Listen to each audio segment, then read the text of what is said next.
Bien le bonjour mesdames et messieurs, aujourd'hui modification, tout ce qu'il y a de plus vintage pour moi et ça me rappelle des souvenirs dans mon petit Kokoro.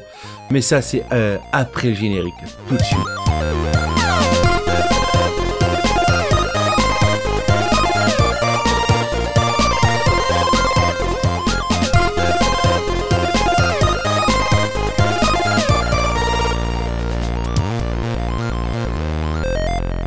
Ah, l'époque de la PS1. Vous vous souvenez? Tout le monde disait qu'il voulait mettre des puces dans sa console pour faire passer les jeux import, mais que en fait, c'était l'échange et la porte ouverte dans les cours de récréation pour avoir le dernier jeu qui est sorti et que ton pote avait loué au vidéoclub et ainsi pouvoir le copier et que tu l'aies chez toi pour la modique somme de 50 francs.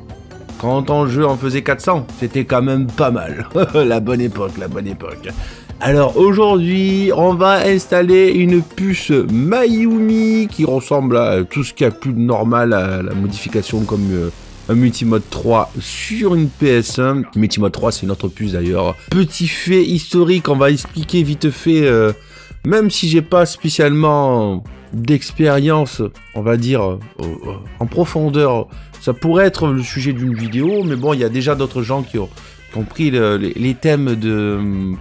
vous savez, de l'histoire des piratages des consoles. J'en veux pour le vidéaste américain Modern Vintage Gamer qui a fait à chaque fois des sujets, tout ce qui est plus complet. Alors je ne vais pas dire le youtubeur français qui reprend exactement les vidéos qu'a fait le Modern Vintage Gamer. Je préfère la version américaine, la version originale pour ce côté justement un peu plus recherché. L'autre, je veux pas critiquer. Je veux pas critiquer, chacun fait ce qu'il veut, il va peut-être dire que c'est pas vrai, mais bon, voilà. Il y avait plusieurs protections dans la PS. La première protection, c'était que la console regardait sur le CD et ce qui faisait les pressages des disques à l'époque mettait volontairement des secteurs défectueux dans le support, dans le jeu, et la console regardait s'il y avait ces secteurs défectueux. Quand tu fais une ISO d'un jeu, ton lecteur CD va corriger un maximum tout ce qui est secteur défectueux. Deuxième protection, et là c'était dans des jeux comme Dino Crisis, Resident Evil 3, Biohazard 3, Last Escape, puisque voilà. Là c'est le CD qui regardait dans ta console si tu avais une puce. Si tu avais la puce, il y avait un message qui apparaissait à l'écran nous disant que c'était pas possible. Et là, le troisième, c'était sur les PS1, mais ça, ce sera sur une autre vidéo. C'est une histoire de BIOS. Voilà. On va pas développer. Je ferai une vidéo parce que j'ai aussi en stock la modification d'une PS1. C'est un peu plus tordu. C'est un petit peu plus tordu. En tout cas, cette modification, j'en ai fait des PS1. Et je crois que c'était dans les plus de choses que j'ai modifiées, c'était des PS1. À la grande époque des années 90, c'est que on a commencé à mettre, nous, modifications, réparations, les doigts dans les consoles. Voilà. Fin des années 90, début des années 2000. Après, il y a eu la PS2, Xbox originale. Ben voilà, les puces. C'était ce qui permettait de faire passer les médias copiés ou les imports dans notre console. Et on était bien content parce que, pour une modique somme, eh ben, on avait des livres remplis de CD gravés et des PS1 qui passaient à la poubelle parce qu'on gravait ça sur des tracks data dégueulasses et que après ça tuait les blocs optiques. Verbatim, Data Life Plus, Metalazo, c'était le top et la console elle lisait super bien. Vitesse lente, toi-même tu sais. En tout cas, on se retrouve à la fin de la vidéo pour le débrief que t'as l'habitude et je vous dis à tout de suite mon petit pote.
Alors, vous avez vu, pas compliqué, on y va tranquillement.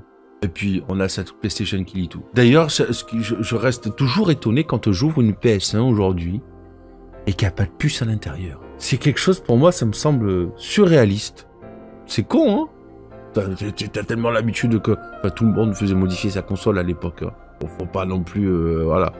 Donc, je reste toujours étonné quand dans une PS1, il n'y a pas de puce à l'intérieur. Je pense que le client, il est bien content. Et ça fait plaisir aussi. Bon, après... il y a des gens comme le collègue Chonkal, hein, Chonkal qui est un streamer sur Twitch, qui diront que c'est pas du 100% accuracy au niveau du 60 Hz. Ça reste quand même mieux que les jeux 50 Hz. Je me rappelle, je crois que c'est à cette époque-là que j'ai compris la différence entre le 50 et les 60 Hz. C'était en 1998.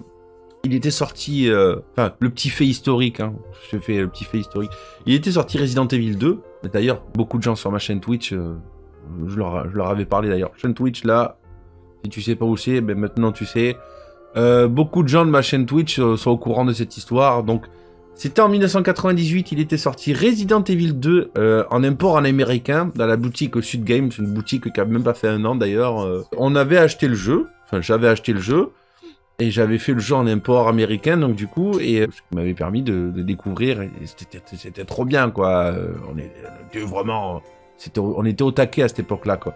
Donc, on avait fait celui-là. Quelques mois après, il sort la version européenne. Donc, PAL. Ben, pour comprendre l'histoire, parce qu'en 98, tu sais, tête dure, je voulais rien comprendre, je comprenais pas l'anglais, donc du coup, j'achète le jeu pour l'avoir en version française. Et là, qu'est-ce qui se passe? Le jeu lent, mou, enfin c'était horrible. Enfin, je comprenais pas. J'ai dit, je repasse la version américaine. Et là, je vois que le jeu il est rapide. C'est là que je commence à le tilter et tout. Et je fais ça pour beaucoup de jeux. Je me rends compte et tu sais, c'est là, c'est en 98, c'est des choses que les gens savaient peut-être depuis longtemps. Moi, c'est ma façon que... Ça a été ma façon de découvrir que les jeux PAL ont bien s'étaient fait carotter depuis la NES, en fait. Et même depuis Atari 2600, où c'est que les jeux PAL, ben, il y a 25% de vitesse en moins. Et c'est venu après, ça a été, voilà. On en revient au débat du FAH. Les FAH, c'est les jeux européens sur Super Nintendo et tout ça. Moi, je vous laisse tout ce que vous voulez. Parce que, je vous laisse les jeux que vous voulez. J'en ai rien à foutre. Gardez votre 50 Hz, payez 600 balles pour un jeu qui en vaut 50 en version japonaise. J'en ai rien à foutre. Enfin, le jeu, il est en anglais, c'est juste parce que c'est écrit en français sur la boîte. Et vous payez 200, 300, 400 balles pour un jeu. Allez, arrêtez un peu vos bêtises, les gens. Moi, la nostalgie à l'époque, on était heureux d'acheter les imports Jap. Voilà. Comme vous voyez là, vous voyez, les jeux sur Super Nintendo Dragon Ball Z, ils sont en version import japonais. Et c'était comme ça qu'on les découvrait, les jeux à l'époque. C'est comme ça, voilà. Et pour la PS1, c'était pareil. On se régalait à avoir les imports Jap à l'avance. Et les imports américains. C'est un peu mon coup de gueule parce que je vous jure, ça me rend de plus en plus fou le prix des jeux, quoi. Un jeu Game Boy, c'est aussi cher qu'un jeu Neo Geo maintenant. Où je sais que tu vois qu'un jeu Game Boy, c'est à 400 balles. Alors qu'il y a des jeux Neo Geo à 100 balles. Mais un jeu Neo Geo à 100 balles, oui, je comprends. Un jeu Game Boy à 400 balles, je comprends pas. Parce que c'est écrit en français sur la boîte. Vous êtes des oufs. Et c'est pas une question de rareté, hein. Ouais, c'est bon. C'est un carton. Achetez des repros, franchement. Voilà, c'est... Désolé, j'ai parlé avec le cœur. J'ai parlé avec le cœur. C'est pas une histoire de vrai ou de faux collectionneur, mais à un moment donné, il y a trop d'abus. Voilà. Et pour le rétro, il y a trop d'abus sur les prix. Bref, vous prenez ça comme vous voulez, mesdames et messieurs. En tout cas, ça m'a fait super plaisir de faire cette modification de PS1. On se retrouve pour une prochaine vidéo, je sais pas quand, mais on verra bien. Je te remercie d'avoir été là, mon petit pote. N'oublie pas de t'abonner, clocher, partager. Enfin, comme j'ai dit, c'est les conditions sine qua non pour que cette chaîne soit au top et que mon petit Kokoro soit au top aussi. Allez, sur ce, mon petit pote, des gros bisous et puis à bientôt. Ciao, ciao.